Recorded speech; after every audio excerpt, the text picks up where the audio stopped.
It started with the smell of someone else's perfume on my son's jacket. I wish I could tell you I confronted him right then, that I had the courage, the clarity. But courage rarely arrives on time. It tiptoes in after the damage is done, when silence has already done its worst.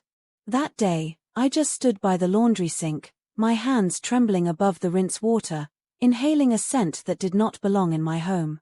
It was floral, expensive, unfamiliar, a stranger's ghost drifting through my kitchen. My husband, David, was upstairs humming while he packed for another work trip. He always hummed when he lied. 2 weeks earlier. Our life, at least on paper, looked solid. We'd been married 16 years, parents of 2 kids, Jenna, 15, who wrote poetry on her phone, and little Ethan, 8, who thought every cloud looked like a dinosaur. We owned a modest home on the south side of Atlanta, a beige brick 2-story that smelled of Sunday pancakes and laundry detergent. I worked as a school counselor. David ran a small logistics business. We weren't rich, but we were steady in a way that made you forget steadiness isn't the same as happiness. He was charming in the way men learn to be when they need people to trust them. Smooth smile, good listener, the kind who remembers birthdays. My friends called him the reliable one. I used to believe that too. The cracks began small. A missed dinner.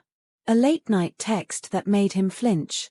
An unexplained hotel charge. I remember one evening he came home unusually cheerful, tossing his jacket over the couch. "Great meeting today," he said, planting a kiss on my cheek. But there was something distracted in his eyes, as though he was already someplace else. I asked, "Another client trip next week?" He hesitated, then nodded. "Yeah. A big opportunity in Savannah. Just 3 days. 3 days. That's how long it takes for an entire life to start falling apart." When he left that Friday morning, I watched from the doorway as his car disappeared down the street. The children waved, and I smiled for them. But something in me felt unsettled, a quiet pulse of dread I couldn't name. To silence it, I busied myself. I cleaned, folded, cooked, rearranged the spice rack. When the kids went to bed, I scrolled through his social media. Everything was ordinary. Too ordinary. I told myself I was paranoid. That suspicion was an ungrateful woman's disease. But then came the perfume. It wasn't the smell itself that broke me, it was the familiarity of his indifference. When he returned Sunday night, I tried to believe nothing had changed. He hugged the kids, set his bag down, asked what I'd made for dinner. His voice was even, his eyes warm. I almost convinced myself it was fine until I caught the faint shimmer of lipstick on his collar. Not red. Coral. I laughed too loudly. "Who's wearing coral lipstick at your meetings, Mr. Logistics?" He blinked. "What?" I pointed, still smiling, as if it were a joke. He looked down, rubbed the mark away, and said, "Probably from a waitress at that seafood place. You know how they lean in." I nodded. Because in marriages like ours, nodding is safer than knowing. That night, when he fell asleep, I studied his face under the lamplight. Peaceful. Deceptively so. I realized I didn't know this man as well as I thought. The next morning, I checked his phone. I'd never done it before. My hands shook as if I were committing a crime. The screen was locked. He'd never used a password before. That was clue number 2. A week later, I got the call that would rearrange everything I believed about love. It was a Tuesday afternoon. I was at work, sorting college counseling forms, when an unfamiliar number flashed on my phone. "Mrs. Allison," a woman's voice asked. "Yes. This is Dr. Riley's office. We're confirming tomorrow's appointment for Mr. David Allison and his wife." "My husband," I said, confused. "We don't have an appointment." The receptionist hesitated. "Oh, I'm sorry, maybe this is a different David Allison. The file lists a Mrs. Karen Allison." I froze. "Karen?" "Yes, Mrs. Karen Allison. The emergency contact is a Mrs. Allison at this number." For a moment, the world tilted. I heard my own pulse louder than her voice. I forced a smile into the receiver. No problem, must be a mix-up. But when I hung up, my fingers went numb. Karen, listen. My husband had already given my name away to someone else. That night I didn't confront him. Instead, I watched. I memorized his habits, the way he double-checked his phone before dinner, how he stepped outside 4 business calls right after 9 p.m., how he smiled at texts no one else was allowed to see. Suspicion turned me into a detective and a stranger at once. I started writing things down, dates, times, receipts. Not out of vengeance, but survival. I needed proof, if only for myself. I told myself I'd wait until I was sure. Because once you open that door, there's no going back. The confirmation came on a rainy Thursday. His car had barely left the driveway when I followed in mine, keeping a distance. I'd never done anything like it, and the guilt made my stomach twist. He drove east for almost 2 hours, past the city limits, into a quiet suburb lined with dogwoods. He turned into a cul-de-sac, parked in front of a pale yellow house, and stepped out with a grocery bag. The porch light flicked on. A woman opened the door. Pretty, mid-30s, wearing a sweatshirt and jeans. She smiled when she saw him, kissed him on the cheek, and pulled him inside. I sat there gripping the steering wheel until my knuckles went white. Through the window, I saw a child, maybe 5, run into his arms shouting, "Daddy." The rain blurred everything, but not enough. I don't remember driving home. I just remember the sound of the wipers and the hollow ache behind my ribs. I made it to the driveway before breaking down. My whole body shook.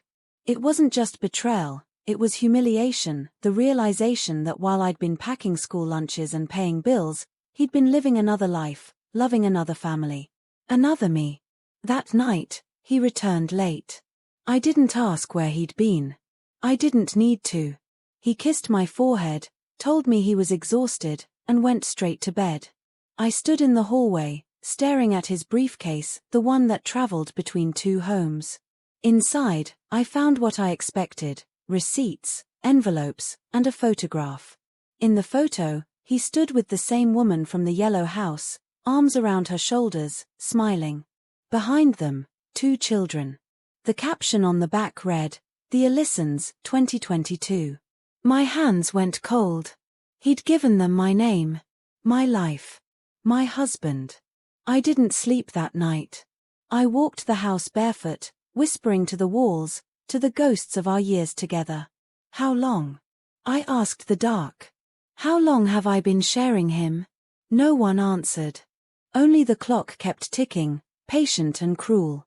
At 3 a.m., I wrote a letter. Not to him, to myself. You are not crazy. You are not unlovable.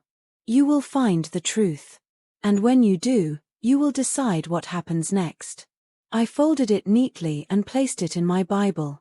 Because sometimes faith isn't about believing, it's about refusing to give up on clarity. I didn't confront him the next morning. I made him breakfast instead. Not out of love, out of strategy. There is a strange calm that comes after the worst truth settles into your bones.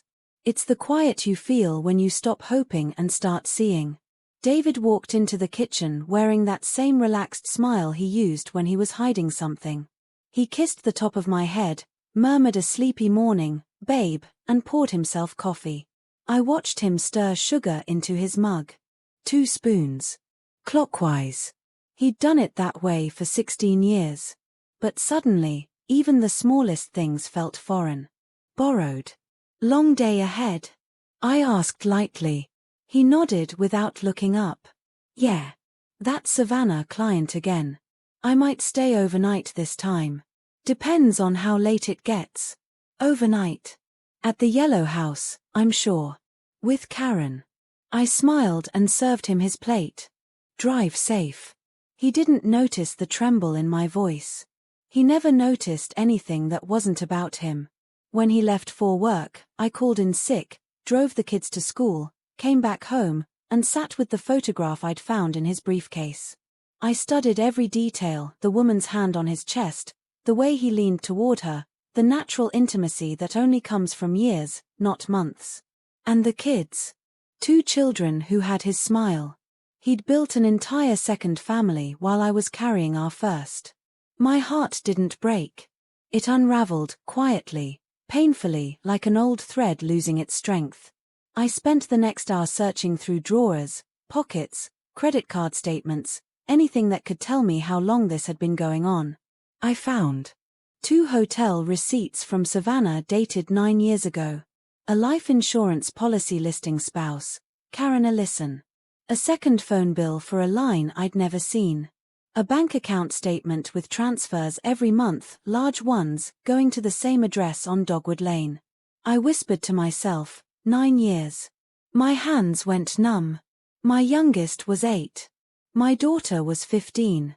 Which meant he started this second life while I was pregnant. A sound escaped me, something between a laugh and a sob. I didn't cry in front of the mirror. Instead, I made a list. Confirm everything. Protect the kids. Protect the finances. Decide later whether to confront him or expose him. I underlined number 3 twice. Because betrayal is not just emotional, it's financial. And this man had been draining our family's savings so he could play perfect dad in 2 households. That afternoon, I drove back to the yellow house, this time with purpose. I parked half a block away and waited until I saw her, Karen, step outside with the younger child. The little girl skipped beside her, holding her hand. Karen looked tired, but content. She wore no makeup, just a natural, lived-in softness. Not a mistress. Not a fling. A wife. A real wife. The second wife. I don't know what possessed me, but I stepped out of my car and walked toward her. "Excuse me," I called gently. She looked up. Smiled politely. Yes. Up close, she was prettier than the photo. And younger. I extended my hand. I almost said David's wife, but the words stuck like knives. Instead, I'm a friend of David's. Her face brightened. Oh. David didn't tell me he invited anyone today. Sorry if the house is a mess. Come in. Just like that. She trusted me. And I followed her inside. The home smelled of lavender and roasted chicken. Children's drawings covered the fridge. A small backpack lay on the sofa. 2 mugs were on the counter, matching. A life built carefully. Lovingly. Stably. She gestured for me to sit. "You want tea?" "Coffee." "Tea is fine," I whispered. She moved around the kitchen with a familiarity that stung, because that used to be me. He and I were just talking about his upcoming work trip. I told him he needs to take a break soon. He's been so tired running between work and home. "Work," I repeated softly. She chuckled. "Yes. His company keeps him so busy lately. But he's such a good man. A great father. A good man. A great father." The words hit harder than any slap. I swallowed. "How long have you 2 been together?" She turned, smiling. "We met, 14 years ago. Married 11. Time flies. 14. 14 years. I'd been married 16. That meant he overlapped both marriages. That meant I was not the first. Not the primary. Not the chosen one. I was just the wife who made his life easier in one city, while she made his life meaningful in another." My breath hitched. Karen must have seen something shift in my expression because her smile faltered. "Are you okay?" she asked. I looked at her. At the mismatched chairs. The small family portrait on the wall. The little shoes by the door. Everything in this house was built on stolen time. Stolen money. Stolen truth. My truth. And the only thing I could think in that moment was, she doesn't know either. She was as betrayed as I was. Just in a different direction. I stood up abruptly. "I'm sorry," I whispered. "I shouldn't be here." She frowned, confused. "Wait, did David?" But I was already stepping backward, my pulse pounding. She walked toward me. "You look pale." Do you want me to call him? No. It came out sharper than I intended. No, I repeated softly. Please, don't call him.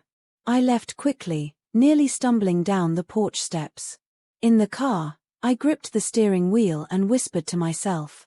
She's innocent too. And that truth, unexpected, heavy, changed everything. On the drive home, guilt simmered in my chest. Not for David. No. But for Karen. For the children in that house. All of them living in a lie someone else created. I remembered the way the little girl said Daddy. With trust. With love. That child didn't know she was part of a secret. And I knew then it was my responsibility to bring the truth to light. Not just for myself, but for everyone involved. But I needed proof. Real proof. That evening, David came home earlier than usual. He kissed my cheek, hugged the kids, made small talk. Then he casually mentioned, "Oh, by the way, I'm heading to Savannah again next month. Might need to stay longer this time." I inhaled slowly. How long? 3 weeks, maybe. I smiled faintly. 3 weeks is a long time. He laughed. Well, you know, business. I studied his face. He was so practiced. So comfortable in his lies. Can I see your schedule? I asked lightly. Just so I know when to expect you. He hesitated. You don't need that. I'd like to plan things, I said gently. For the kids. Still, he refused. That was enough. I whispered, "You're not even trying anymore, David." He looked startled. What? But I didn't answer. I turned away, and for the first time, he looked nervous. That night, after everyone fell asleep, I unlocked his second phone. It wasn't difficult, he used our anniversary as the password. The irony nearly made me laugh. Inside were messages. Sent to Kay. Sent to Angel. Sent to home too. Dozens. Hundreds. Kay. Kids miss you. When are you coming back? Don't forget the preschool payment. I love you. Please call me. David. Soon. Busy here. Sending money tonight. I love you too. My throat closed. Because I remembered the night that preschool payment came out of our account. The night he told me, unexpected business expense. He wasn't lying. Just not to me. One message made me drop the phone. David. Don't worry about my wife. She thinks I'm in Memphis next month. I'll be there a full week. His wife. Who was his wife? Me. Her. Both of us. I couldn't breathe. I sat on the edge of the bed, staring at the shadows dancing on the wall. My reality had split into 2 timelines. The wife he came home to. And the wife he escaped to. And I was the wife he expected to stay quiet. The breaking point came the next morning. While packing his lunch, I noticed a receipt sticking out of his coat pocket. It was from a jewelry store. For a ring. Engraved. To Karen, forever. The date was last week. I sank into a chair, the room spinning. How foolish I had been. How deeply he had buried me beneath lies. I whispered, he loves her more. But then a different voice rose inside me, stronger, clearer. He respects neither of you. Something hardened in me. Not bitterness. Not hatred. Resolve. I gathered every document, every message, every photograph. I printed a copy of our bank statements. I copied the texts from the second phone to a flash drive. Then I made an appointment with a lawyer. Not to sue him. Not yet. To understand the battlefield. The lawyer was a sharp, middle-aged woman named Patrice. She listened quietly as I unfolded 16 years of marriage on her desk. When I finished, she leaned back and folded her hands. This is bigamy. Fraud. Financial deception. Identity manipulation.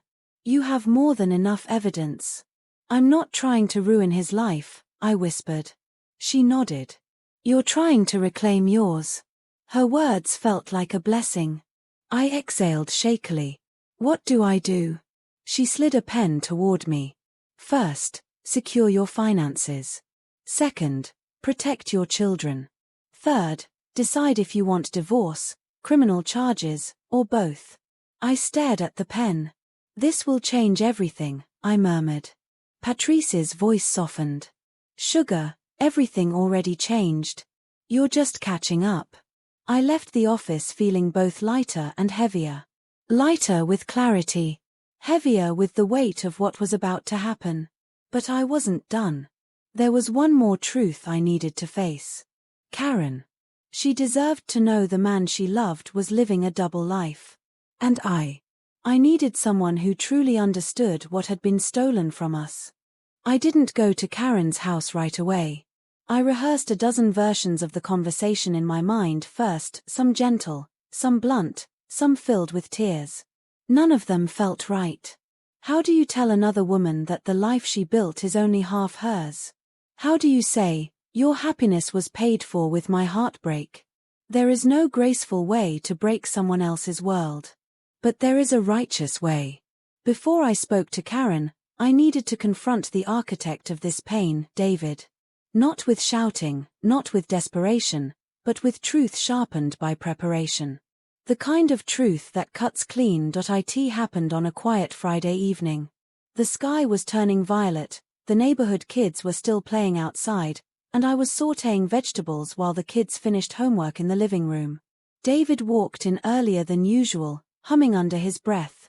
Hey, babe, he said casually, kissing the side of my cheek. Dinner smells great. I wiped my hands on a towel and looked at him, really looked. At the man I'd married.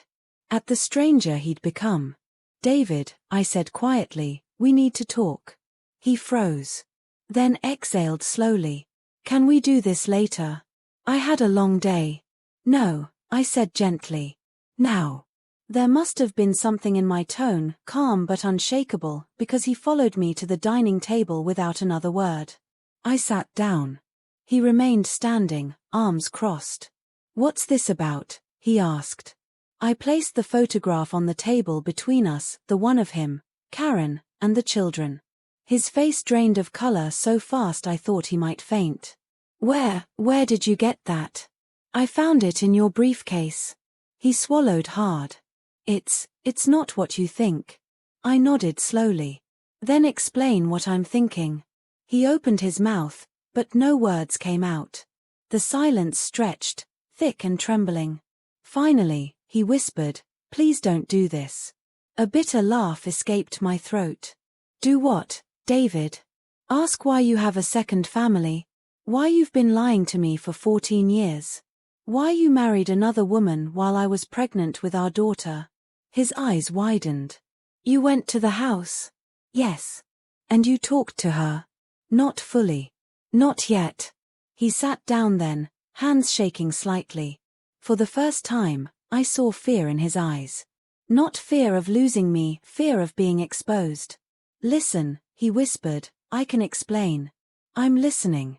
He rubbed his face. I didn't mean for it to go that far. Karen, she was someone I met before you and I cut him off. You married her 11 years ago. He winced. We got married in a courthouse. It wasn't what? A wedding? A real commitment? A legally binding vow? He looked away. I felt my heart trembling, but I kept my voice steady. Why, David? Why 2 families? Because, he said softly, I couldn't choose. I blinked. Couldn't choose? He buried his face in his hands. You're both good women. Both good mothers. I loved you both. Loved. Past tense. Something in me snapped, but not in anger. In clarity. He loved what we gave him. Not who we were. 2 women raising his children, making his life comfortable, stable, full. 2 women believing his lies made them special. I leaned back in my chair. You didn't love either of us. You loved being worshipped in 2 places. He didn't deny it. What about the money? I asked quietly. He swallowed hard. I tried to balance it. No, I said. You drained our account. You let our mortgage fall behind to pay for her mortgage. You made me think we were struggling financially while you lived like a king in 2 households. He rubbed his eyes. I never wanted you to find out. A strange calm swept over me. Of course you didn't. Because you knew you'd lose everything.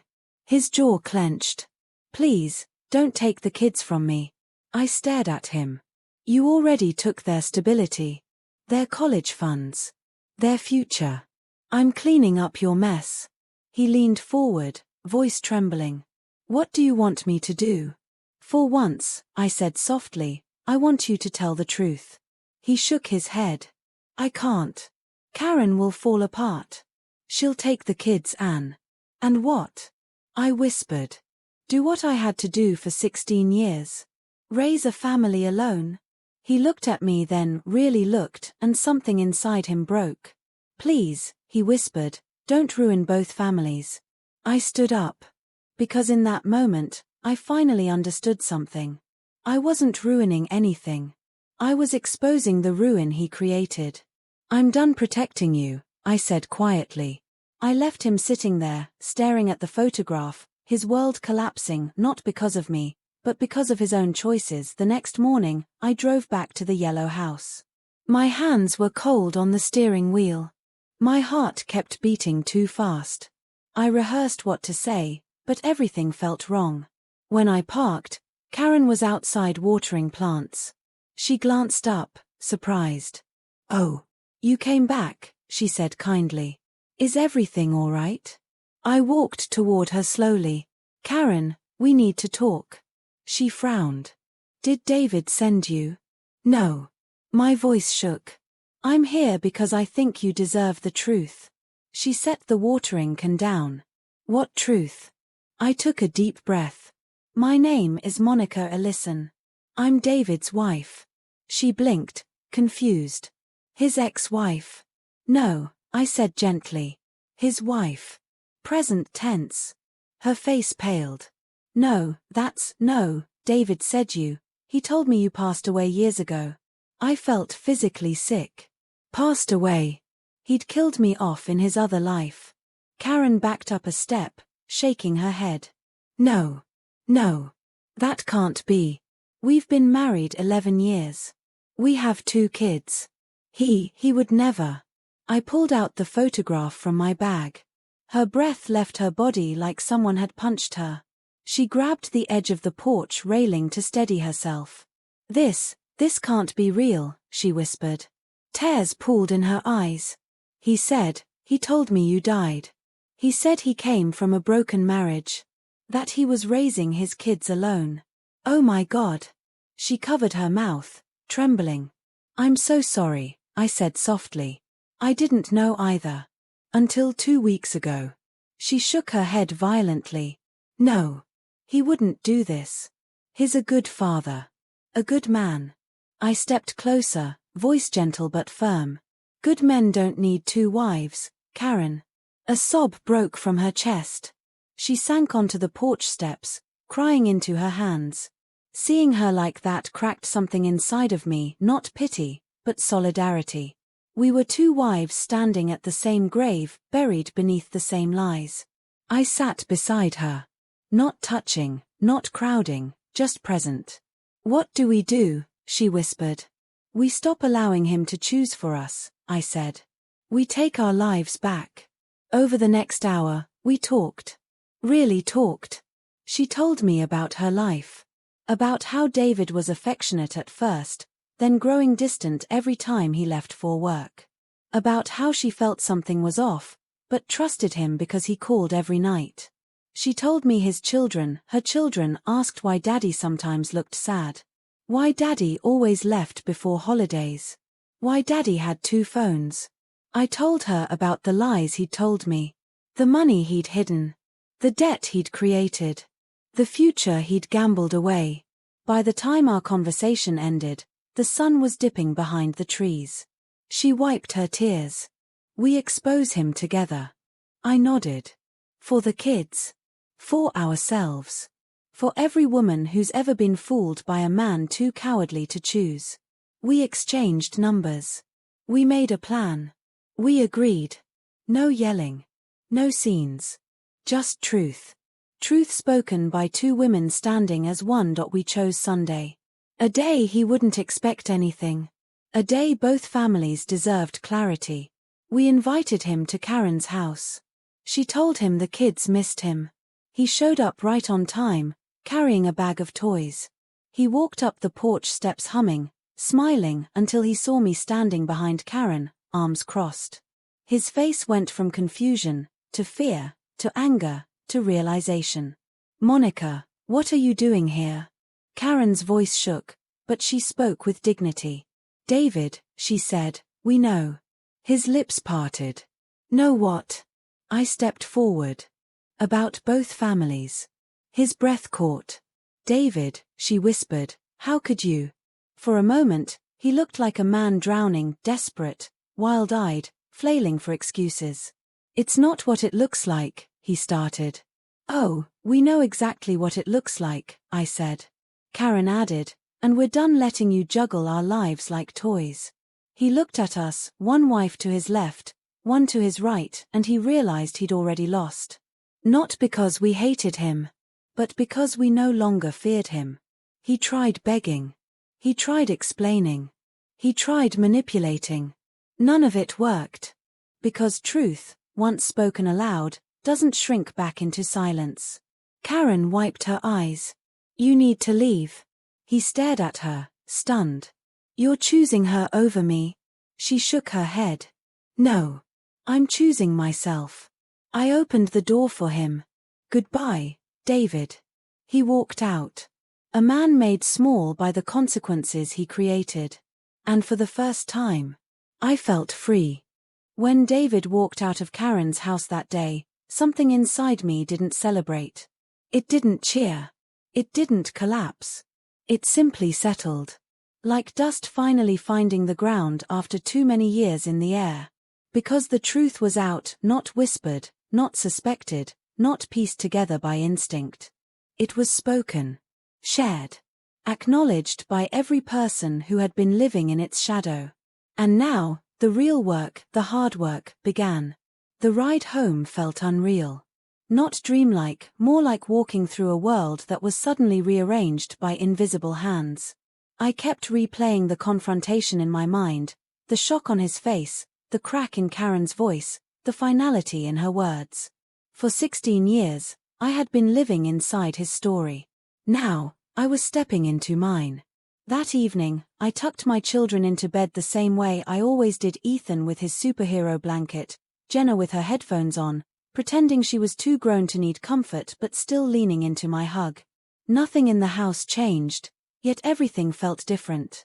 And when the house finally grew quiet, I sat at the dining table in the dim glow of the chandelier, pen in hand, preparing for the next battle. Divorce. Financial separation. Full custody. Not out of revenge, but survival. Before I could take legal action, though, I needed the truth to be clear to everyone, not just the three of us. That meant exposing David's deception to the world that believed his lie. He called me the next morning. Over and over. 5 times while I was packing lunches. 3 more while I was driving. 2 more when I left my phone on the principal's desk. When I finally answered, his voice cracked with practiced desperation. "Monica, please don't do anything rash. We can talk about this, privately." "David," I said, calm as still water, "the time for privacy ended when you married 2 women." He exhaled shakily. "I made mistakes, but we can fix this." "We?" I repeated quietly. "There is no we. Not anymore." He grew quiet. Then his voice dropped to anger wrapped in guilt. "You're going to destroy our family." I almost laughed. "David, you destroyed too." He stayed silent, and for the first time, I felt him understand, not me, but the gravity of his situation. "I'll be filing soon," I said. He exhaled sharply. "Fine. But don't bring Karen into this. She's innocent." "Exactly," I said softly. "She's innocent. And so am I. And she deserves to know who you are." He paused. "Don't do this, please." I already have. I hung up. And the silence afterward felt like freedom. 2 days later, Karen called me sobbing. He left. Just packed a bag and left. Didn't say goodbye to the kids. Didn't even look back. My heart clenched. Where are you? I asked. Home, she whispered, voice cracking. Trying to explain to my children why their father didn't come home last night. I drove to her immediately. The yellow house felt dimmer that day, shadows clinging to corners, air thick with grief. Karen looked smaller somehow, wrapped in a blanket on the couch, eyes swollen. Her children watched TV silently, glancing at the door every time a car passed by. He told me he needed time, she said, wiping tears. Time for what? To plan his next lie? I sat beside her. Karen, his unraveling. When men like David lose control of their narrative, they collapse. Her voice was barely a whisper. How long were you married? 16 years. She stared at her hands. 11 for me. 11 years of stolen truth. She breathed shakily. I feel stupid. I placed my hand on hers. Don't say that. You believed him because you're the kind of woman who tells the truth. Those like us, we assume others live the way we do. Her lip trembled. What do we do now? We take him to court. Her eyes widened. Together. Yes, I said. Together. Because a man who builds his life on lies deserves to face the truth from every angle.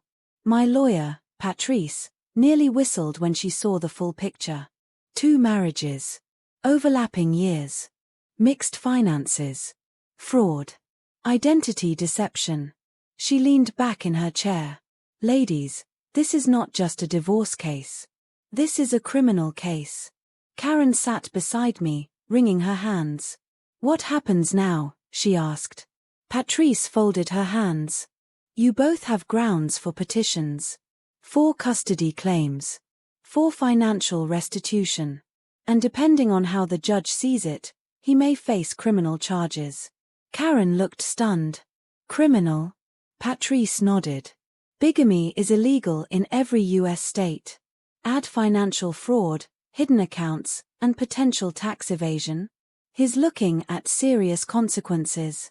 A chill ran through me, not satisfaction, not vengeance, just the cold realization that the man who shared my bed for 16 years might end up in jail. Karen's voice cracked. What about the kids? We protect them, I said firmly. And we did. Together, we filled out forms. We gathered documents.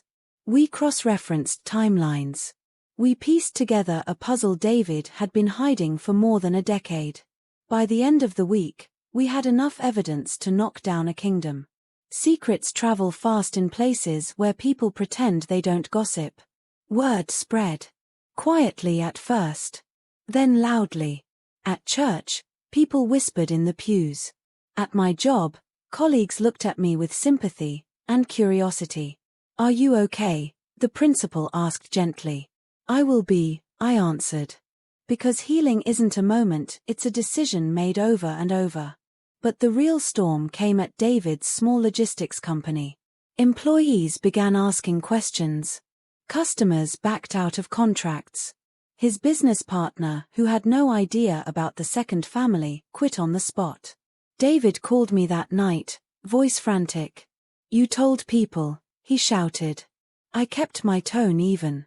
I didn't tell anyone. Your actions told the story for you. He cursed under his breath. You're ruining my career. No, I said. Your choices are doing that. And then, the blow that finally shook him. Karen filed charges. Financial fraud. Bigamy. Child support claims. Tax violations. When he got served, he stormed into her house screaming, but her neighbor called the police before I even arrived. He didn't touch her. But the rage on his face was enough. The officers escorted him off the property. I watched from the sidewalk as they put him in the back of the car. My hands shook, not out of fear, but out of the gravity of what had finally begun. Consequences. The first court hearing was surreal. I sat on one side. Karen sat on the other. David, looking small in a wrinkled suit, sat in between two lawyers. The judge read through the charges slowly, methodically. Every sentence felt like a stone dropping into the room. Bigamy. Identity misrepresentation. Financial fraud. Neglectful misuse of marital assets. Child support refusal. David's face crumbled inch by inch. At one point, he looked at me with pleading eyes. "Monica, please." His voice broke. "Don't let them do this to me." I whispered back. "You did this to yourself."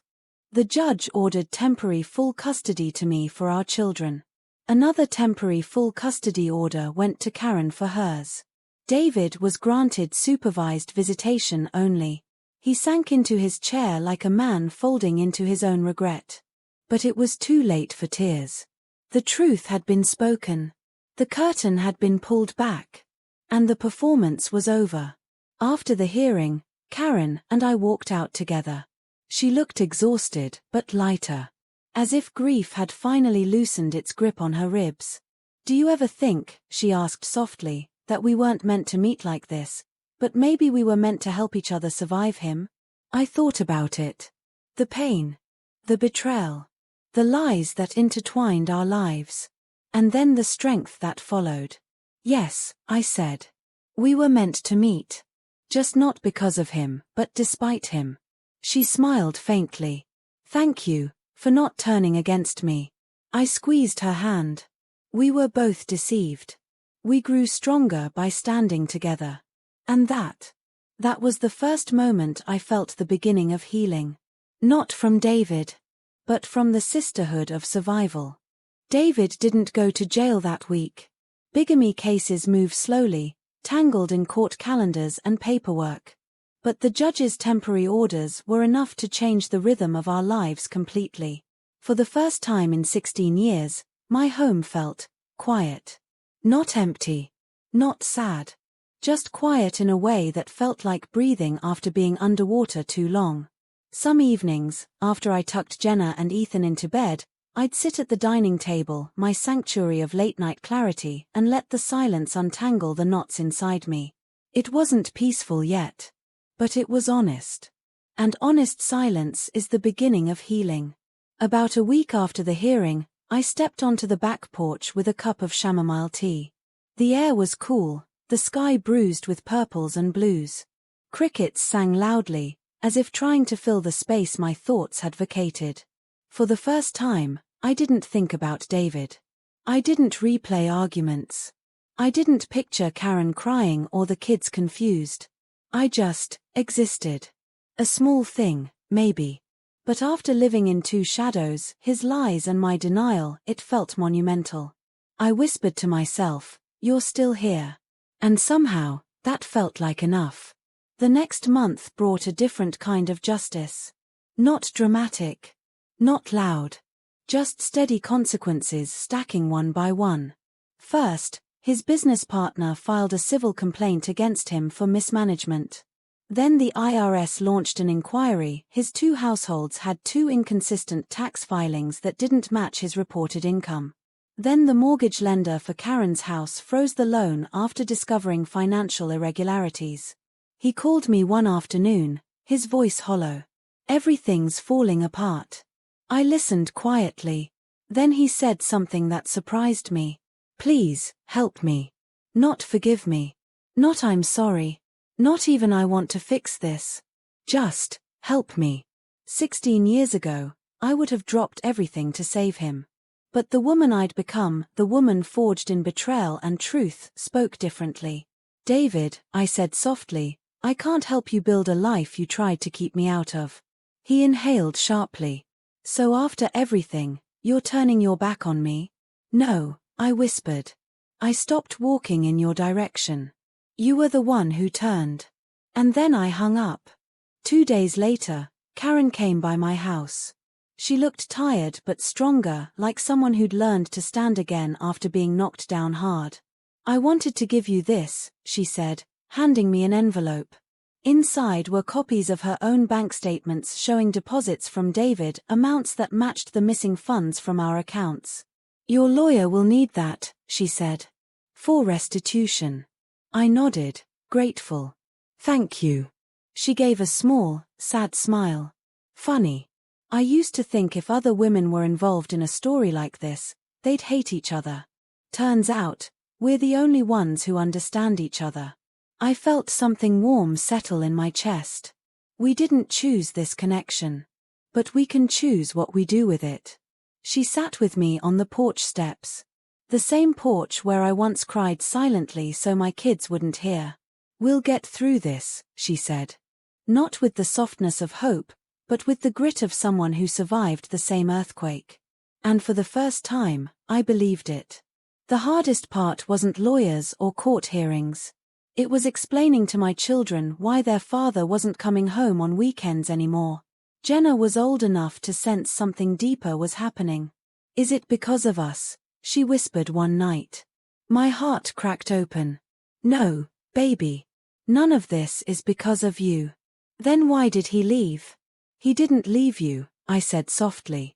"He made choices that mean he can't live here anymore." She stared at me, eyes bright with hurt. "But doesn't he love us?" I swallowed the truth I couldn't say aloud. "He loves you in the ways he knows how," I said.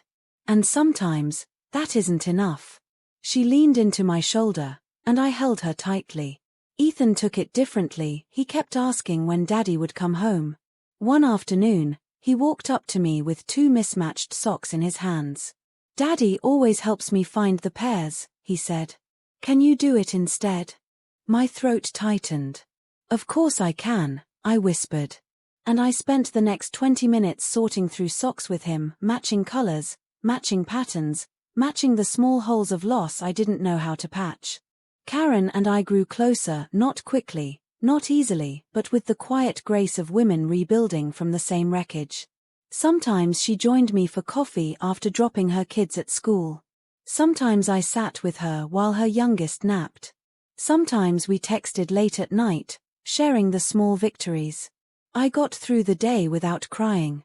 I filled out the last custody form. The kids laughed today. There's a strange kind of sisterhood between women who survive the same man. Not friendship born from joy, but strength born from shared wounds. We didn't talk about David, often only when necessary. We talked about work. About our kids. About the dreams we'd put aside for too long. One morning she said, "I forgot I used to love painting." Another day, I said, "I forgot I used to sleep peacefully."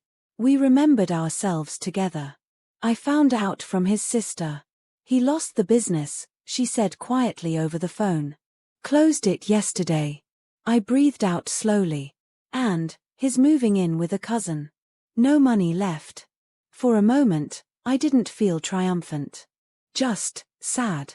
Sad that the man who once promised me forever had become a stranger unraveling at the seams. But sadness doesn't mean responsibility. I whispered, "I hope he finds help." And I meant it. Forgiveness doesn't mean return. It means release. The divorce finalized 6 months later. I got full custody. Child support approved. Financial damages awarded. My home secured. My future cleared. The judge looked at me kindly and said, "You handled this with dignity." I nodded. Because dignity was the only thing I refused to let David take. In the months that followed, I rearranged the furniture.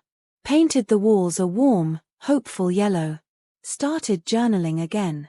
Joined a women's support group. Walked every morning before sunrise. Planted herbs in the backyard.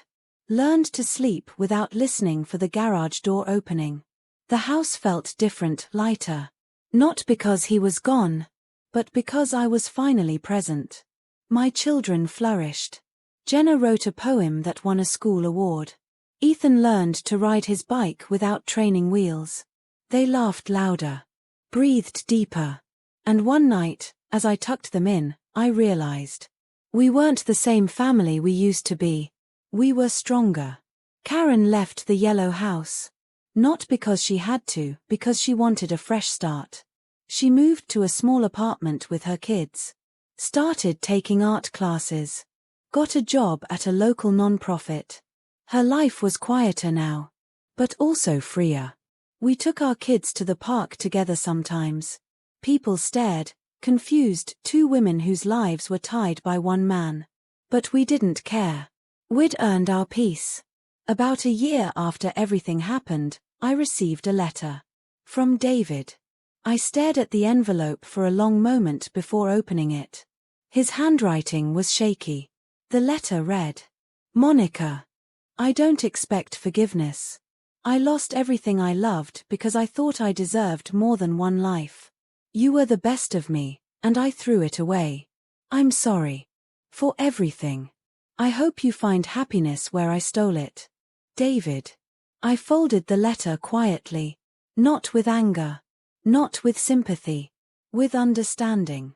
Because hurting people hurt people. Broken men break others. But healing women rebuild universes. 6 months after that letter, I took my kids on a short vacation, the first time we'd ever gone anywhere without him.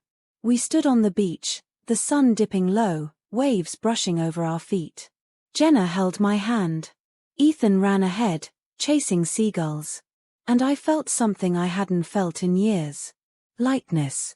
Not the absence of pain, just the presence of something bigger. Hope.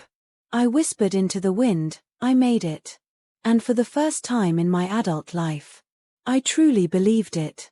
Healing doesn't arrive like a sunrise, bright, sudden, magnificent. It comes in pieces.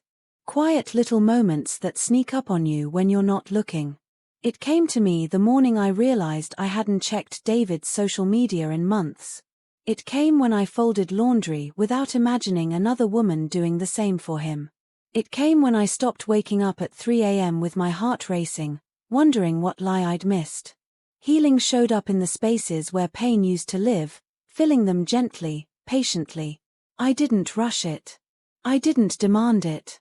I just welcomed it when it knocked. And slowly, my life began to bloom again, different, but honest. The kids and I fell into a new rhythm. Mornings became lighter. We played music while getting ready. We danced in the kitchen before school. We rediscovered laughter, real laughter, not the tight kind you force just to keep the world spinning. One evening, Jenna helped me cook dinner. She sliced onions while I seasoned the chicken. She said quietly, "Mom, I don't miss the arguments anymore." I froze. I hadn't realized she noticed. Children always notice. I placed a hand on her back. "You never had to carry that, baby. That was mine to handle." She nodded. "But you're happier now." I didn't deny it. Because she was right. I was. One afternoon, I picked up Ethan from school. His little legs carried him across the grass as he waved a paper in the air. "Look, Mommy. I drew our family." He handed me the crayon drawing. There we were, me, Jenna, and Ethan, standing beneath a bright yellow sun. But he didn't draw David. It wasn't spite. It wasn't erasure. It was clarity, his new reality, drawn with innocent acceptance. I knelt down. "This is beautiful." He beamed. "I put us in front of our house. Because we live together. And you say we're a team." A lump formed in my throat. "Yes," I whispered. "We are a team." And in that moment, I realized. My children weren't losing a family. They were gaining a mother who wasn't shrinking anymore. It was a Saturday morning.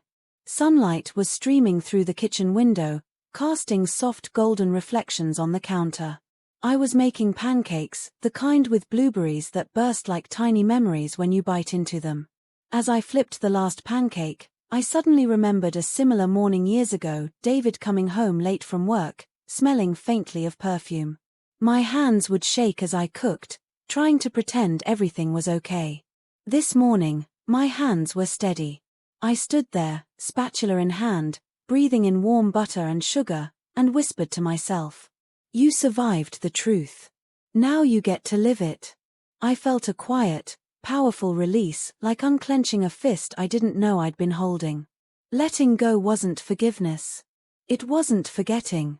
It was reclaiming the parts of me that had been buried beneath betrayal. The parts that were finally resurfacing. We kept in touch, not as sisters, not as best friends, but as two women who shared a chapter and refused to let it define their whole story. One day she called, her voice bright. "I got accepted into the art program," she said. "Full scholarship." I smiled so wide my cheeks hurt. "Karen, that's amazing. I didn't think I could do it," she admitted. "But I guess starting over means believing in myself again." I closed my eyes, imagining her standing in front of a canvas, reclaiming the life stolen from her. "You deserve this," I said. "Every bit of it." We talked for a while about her kids, her classes, the small victories of choosing herself daily. When we hung up, I sat quietly, proud not just of her, but of us. Women who refused to drown. Women who learned to build boats from broken pieces. It had been almost a year when he appeared again. I was leaving the grocery store when I saw him standing by my car. He looked older. Thinner. Eyes tired in a way grief alone couldn't explain. He stepped forward. "Monica, can we talk?" I wanted to say no. But closure is a gift you give yourself, not the person who hurt you. We walked to a quiet corner of the lot. He shuffled his feet. I'm sorry." The words sounded heavy, like they'd cost him something to say. "I know," I replied softly. He blinked, surprised. "You do? I've known for a while. I just didn't need to hear it from you to move on." He swallowed. "The kids, how are they?" "They're okay." He nodded slowly. "Good. That's good." We stood in silence for a moment. Then he whispered, "Do you hate me?" I looked him in the eyes, really looked, and felt something unexpected. Nothing. No anger. No longing. No bitterness. Just neutrality. The final stage of release. "No," I said. "I don't hate you. But I don't carry you anymore either." He exhaled, shoulders slumping. "I guess that's fair." He walked away quietly, and I watched him go. My past, fading into distance. My future, waiting patiently. 3 months later, I decided to do something just for me. I signed up for a pottery class at the community center. It had been years, decades, maybe, since I'd done anything creative. Marriage had filled my schedule. Motherhood had filled my purpose. Survival had filled my silence. But now I had space. The first time I pressed my hands into wet clay, I felt something in my chest loosen. Something old. Something wounded. Mending itself. The instructor, a warm older woman with silver braids, said, "Clay remembers pressure. But it also remembers release." I whispered, "I know exactly what that feels like." By the 10th session, I had made a bowl uneven, imperfect, but mine. I brought it home and placed it on the dining table. A symbol. A promise. A quiet declaration that I was becoming whole again. Life wasn't perfect. It wasn't suddenly magical. But it was mine. I went back to school to finish a counseling certification I'd put off for years. I started running in the mornings. I reconnected with old friends. I learned how to enjoy my own company. I stopped asking, "Why did he do this to me?" and instead asked, "What can I build now that he's no longer holding the pieces?" And the answer surprised me. I could build anything. One day, sitting on the porch, Jenna looked at me and said, "Mom, you look happy." I smiled, brushing a curl from her forehead. "I am, sweetheart. I really am." She hugged me softly.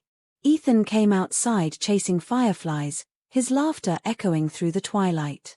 And in that moment, watching my children dance in the fading light, I felt something settle deep inside me. Peace. Real peace. The kind you don't search for. The kind you earn. On the anniversary of the day I discovered the truth, I wrote myself a letter. You survived. You rose. You rebuilt. The woman you are now would scare the woman you were then. And that's a good thing. I folded the letter and placed it in my Bible next to the first one I wrote the night everything fell apart. 2 letters. From 2 different women. Living 2 different lives. One written in fear. The other in freedom. And just like that, I knew. This chapter was over. A new one, quiet, empowered, beautiful, had begun. Sometimes the people we trust the most teach us the hardest lessons. Not because we deserved the pain, but because we deserved the clarity that came after. If you've ever held a truth so heavy it almost broke you. If you've ever loved someone who lived 2 different lives. If you've ever had to rebuild a home, a heart, or a future from broken pieces. Then I hope my story reminded you of one thing. You are stronger than the moment that tried to destroy you. I didn't win because he suffered. I won because I chose myself. And choosing yourself after years of choosing everyone else is its own kind of quiet miracle. So if you're listening tonight, ask yourself gently, what truth are you afraid to face? And what could your life look like if you let go of the person holding you back from becoming who you were meant to be? Tell me in the comments. Would you have done what I did? And if my story touched your spirit, don't forget to like, share, and subscribe. There's always another story waiting here for you. A story about falling, rising, healing, and finding your voice again. And I'm wishing you peace in the places your heart needs it most.